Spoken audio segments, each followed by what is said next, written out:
آدم علیہ السلام نے پیغام دیا اسلام کا, نوح علیہ السلام نے دیا اسلام کا, موسیٰ علیہ السلام نے دیا اسلام کا, عیسیٰ علیہ السلام نے اسلام کا, محمد صلی اللہ علیہ وسلم اسلام کا. تو لوگ کو غلط فہمی ہے کہ اسلام 1400 سال پہلے آئے. اور اللہ سبحانہ و تعالیٰ نے ہر دور میں پیغمبر بھیجے, لیکن جتنے بھی پیغمبر آئے تھے وہ صرف اپنے وقت کے لیے محدود تھے اور اپنے لوگوں کے لیے تھے.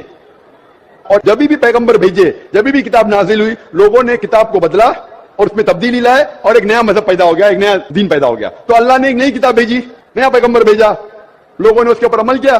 پھر چند سال کے بعد, 10 سال, 20 سال, 50 سال, 100 سال کے بعد اس میں تبدیلی آئے, لوگوں نے اپنے فائدے کے لیے اسے بدلا اور ایک نیا مذہب پیدا ہو گیا, ایک نیا دھرم پیدا ہو گیا. اس طریقے سے اللہ نے کئی کتابیں نازل کی, لیکن اللہ سبحانہ و تعالیٰ نے آخری پیغمبر محمد صلی اللہ علیہ وسلم اور آخری کتاب, آخری وحی قرآن مجید 1400 سال پہلے بھیجی.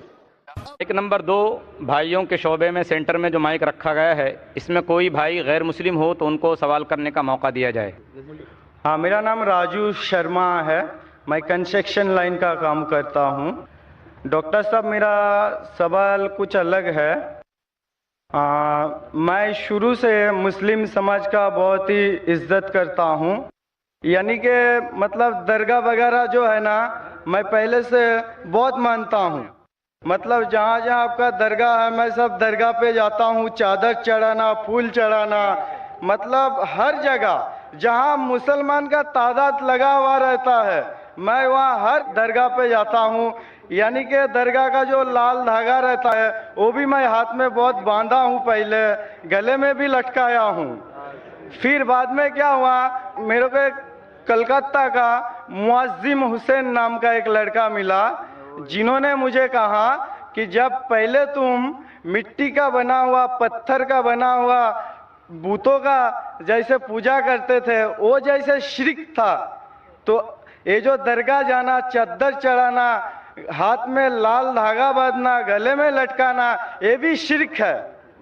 تو میں بولا, میں پھر جہاں پر تھا پھر میں وہاں پر ہی آیا, تو کوئی فائدہ نہیں ہے. کیونکہ دیکھیے, کوئی ایسا سوال کیجئے جو اختلافی نہ ہو. میں آپ سے اپیل گزارش کرتا ہوں بھائیوں سے کہ کسی کوئی دوسرا ساتھی اگر کھڑا ہو وہاں دوسرا سوال کرنے کے لیے تو ان کو موقع دیا جائے, ورنہ پھر ہم مائک نمبر 4 کی طرف بہنوں کے شعبے میں آ جائیں گے.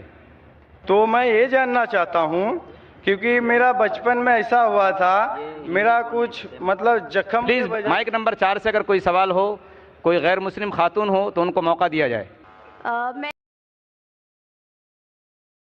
ڈاکٹر صاحب, میں جاننا چاہتا ہوں, میں پہلے بھی آپ کو بتا چکا ہوں, جو میں اسلام میں چلوں تو جیسا آپ کو میں بتایا, یہ جو درگاہ وغیرہ یہ میں مان کے چلوں کہ نہیں چلوں, میں آپ کا منہ سے جاننا چاہتا ہوں. جیسے خدا نے آپ کو چنا ہے نا, تو آپ مجھے بتا دیجئے. بھائی صاحب نے سوال پوچھا ہے, انہوں نے کہا ہے کہ پہلے بھی سوال پوچھا تھا اور میرا ہی پوچھنا چاہتے ہیں کہ اس کے بارے میں کس نے کہا وہ پہلے بت پرستی کرتا تھا, پھر کہا کہ درگاہ میں جانے لگا, تو وہ پوچھنا چاہتا ہے درگاہ کے بارے میں.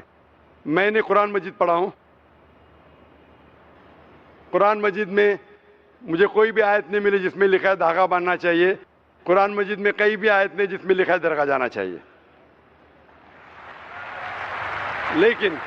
لیکن اللہ کے رسول نے کہا ہے کہ آپ قبر پہ جاؤ, قبر پہ جائیں گے تو آپ کو آخرت کا احساس ہوگا کہ آپ آخرت میں کہاں ہوں گے.